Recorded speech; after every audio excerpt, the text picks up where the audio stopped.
Lord, i-bless mo mula umaga hanggang gabi ko. Panginoon, salamat sa lahat ng blessings na ibibigay mo sa akin sa araw na ito.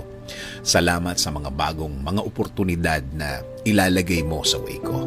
Alam kong may magandang plano ka na naman sa araw kong ito, Lord.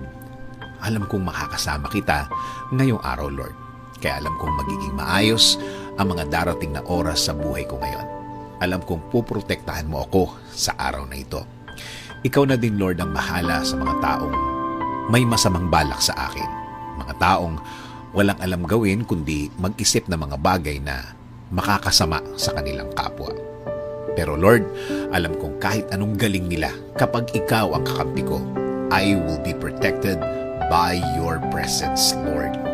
Kaya Panginoon, nakikiusap po ako na i-guide niyo po ang aking araw ngayon. Patuloy niyo pong i-lead. Ikaw ang